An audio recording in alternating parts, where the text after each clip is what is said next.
ସାଙ୍ଗମାନେ online game ଖେଳିବା ଭଲ, ଭାଗ୍ୟ ବଦଳିବ ଯଦି ତମେ ଖେଳିପାରିଲ। ଆଉ ସେ ଆପ୍କୁ ଯିଏ ବନେଇଛି ସିଏ ତ ଜଣେ ମହାନ। ବର୍ତ୍ତମାନ ତ ଟ୍ରେଣ୍ଡିଂରେ ଚାଲିଛି Dream11, My11। ସେସବୁ ଖେଳିକି ଭାଗ୍ୟ ବଦଳି ଗଲାଣି ଓଡ଼ିଶାବାସୀଙ୍କର। ଛୋଟରୁ ବୁଢ଼ା ଯାଏ ସମସ୍ତଙ୍କ ହାତରେ ମୋବାଇଲ। କିଏ ଖେଳିକି ମଲାଣି ତ କିଏ ଚିନ୍ତାରେ ପାଗଳ। ଏମିତି ଚାଲିଛି ଓଡ଼ିଶା। କେବେ ଯେତେବେଳେ ବ୍ୟାନ୍ ଥିଲା ଭଲ ଥିଲା, ବର୍ତ୍ତମାନ ଏଲାଉ କରାହେଇଛି ଓଡ଼ିଶାରେ ଏଲାଉ ହେଲା ଦିନଠୁ କିଏ 91 ଲକ୍ଷ ହାରିଗଲାଣି ତ କିଏ 3 କୋଟି ଜିତିଗଲାଣି ତ କିଏ 5 କୋଟି ଆକାଉଣ୍ଟରୁ ପଳାଉଛି। ଏଇଭଳିଆ ସବୁ ଆମ ଓଡ଼ିଶାରେ ଗତି କରୁଛି। ଆଉ ଓଡ଼ିଶାରେ ଘରେ ଘରେ Dream11, My11 ସମସ୍ତଙ୍କ ପାଖରେ ଅଛି। ଏହି ଖେଳରୁ ସାଙ୍ଗମାନେ ଟିକେ ଦୂରେଇ ରୁହନ୍ତୁ, ସବୁଠୁ ଭଲ। ଆଉ ଗୋଟେ କଥା, ରିଏଲ୍ କଥା, ଆମେ ଡେଲି ଗୁଟୁକା ମଦ 100-200 ଟଙ୍କା ଖର୍ଚ୍ଚ କରୁଛନ୍ତି। ଆଉ 100-200 ଟଙ୍କାରେ ଟିମ୍ ବନେଇଦେଲେ କ୍ଷତି କ'ଣ? କିଛି କ୍ଷତି ନାହିଁ। ଯଦି ଏଇ ସବୁ ଖେଳିକି ଭାଗ୍ୟ ବଦଳି ଯାଉଛି, ଖେଳିବାର ଅସୁବିଧା କିଛି ନାହିଁ, ଖେଳ, ମନା ନାହିଁ।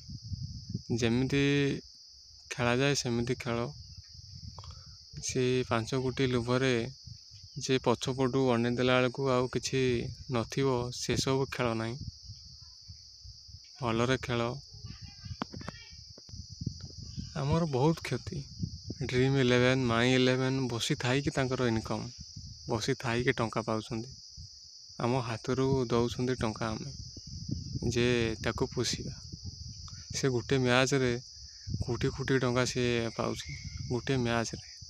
ମାନେ ତମେ ହିସାବ କର କେତେ ଯେ ଖେଳ ହେଉଛି। ଫୁଟବଲ, ସେ କ୍ରିକେଟ, ହକିଠୁ ଆରମ୍ଭ କରି କେତେ ଖେଳ ହେଉଛି।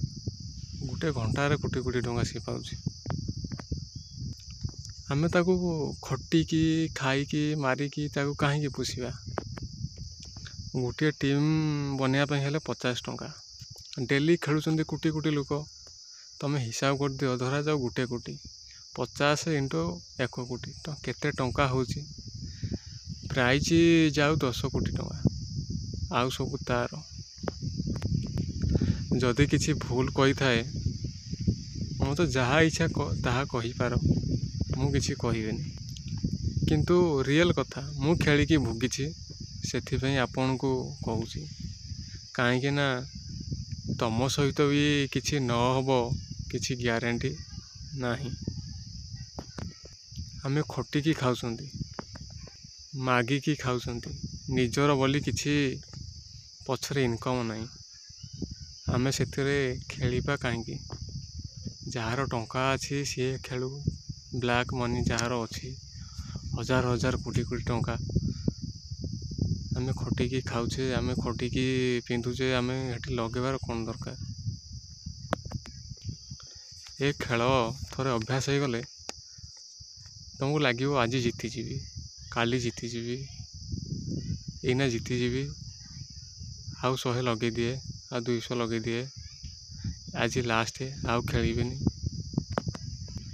ଶେଷରେ ନା ଥିବ ବାଉଁଶ, ନା ବାଜିବ ବଇଁଶୀ।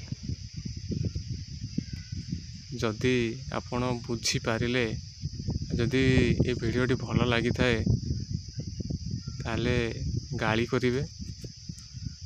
ଯଦି ଭଲ ଲାଗିଥାଏ ଗାଳି କରିବେ, ଯଦି ନ ଭଲ ଲାଗିଥାଏ ତାହେଲେ କିଛି କହିବେନି।